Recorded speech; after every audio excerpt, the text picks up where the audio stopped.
यार मैं भी दुआ करता हूँ मगर मेरी दुआ क्यों कबूल नहीं होती, जबकि मेरा दोस्त कहता है कि उसकी तो ज़्यादातर दुआएं कबूल हो जाती हैं। उसकी ज़िंदगी में बरकत और रहमत, मेरी ज़िंदगी में मायूसी और जहमत। क्या अल्लाह उसे ज़्यादा चाहते हैं या मेरे अंदर कोई कमी है?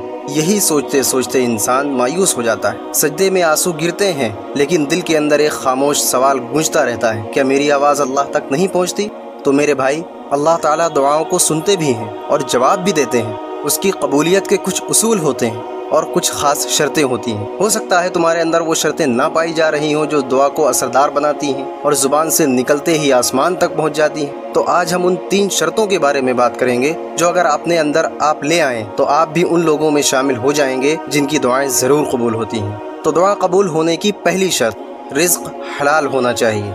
इस्लाम में माल कमाना, तिजारत करना पसंद किया गया है ताकि आदमी मांगने के बजाय खुद अपने हाथ से कमाकर अपनी और अपने ख़ानदान की जिम्मेदारी पूरी करे। और इसकी दलील खुद नबी करीम सल्लल्लाहु अलैहि वसल्लम के ज़माने से हमको मिलती है कि उस वक्त हमारे नबी सल्लल्लाहु अलैहि वसल्लम के सहाबा एक से बढ़कर एक बिजनेसमैन थे, ताजिर थे।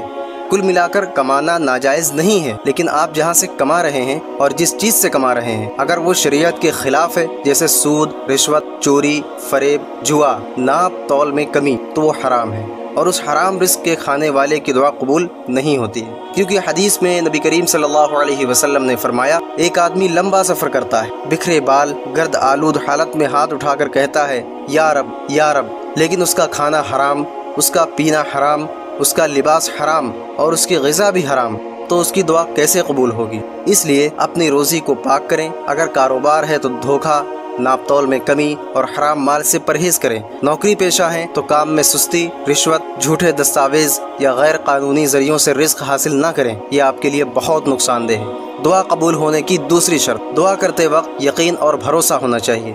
अल्लाह ताला फरमाते हैं, जब मेरे बंदे मेरे बारे में पूछें तो कह दो कि मैं करीब हूँ, मैं पुकारने वाले की पुकार सुनता हूँ जब वो मुझे पुकारते हैं। और हदीस में नबी करीम सल्लल्लाहु अलैहि वसल्लम ने फरमाया, जब तुम अल्लाह से दुआ करो तो यकीन से करो कि वह सुन रहा है और जवाब देगा।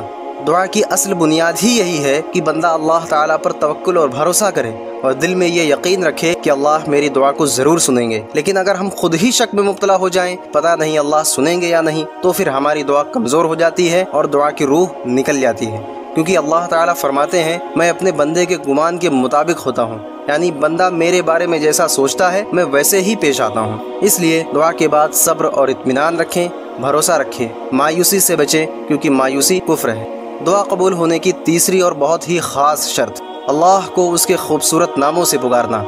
अल्लाह ताला के 99 खूबसूरत नाम हैं जिनको अस्माउल हुस्ना भी कहा जाता है, जिनके ज़रिए हमें दुआ करनी चाहिए। और ऐसा कोई और नहीं बल्कि ख़ुद कुरान कह रहा है कि अल्लाह के अच्छे अच्छे नाम हैं, इसलिए उसको उन्हीं नामों से पुकारो। जैसे या रहमान या रहीम से जब आप पुकारते हैं तो रहमत मांग रहे हैं, या शाफ़ी कह रहे हैं तो शिफा तलब कर रहे हैं, या गफ़ार कह रहे हैं तो मग़फ़िरत मांग रहे हैं, या फ़ताह कह रहे हैं तो अपनी मुश्किलों का हल चाह रहे हैं, या रज़्ज़ाक़ कह रहे हैं तो आप रोज़ी में बरकत की दुआ कर रहे हैं। हर नाम अपने आप में एक खासियत रखता है जिससे हमारा मतलब हल हो सकता है। इसको छोड़ेंगे तो हो सकता है हमारी दुआ कबूल ना हो। इसलिए हर रोज़ कुछ अस्माउल हुस्ना का विर्द किया करें। दुआ की शुरुआत अल्लाह के नाम से करें। बच्चों को भी अस्माउल हुस्ना याद करवाएं। अल्लाह ताला हम सब की जायज़ तमन्नाएं कबूल फरमाए। आमीन।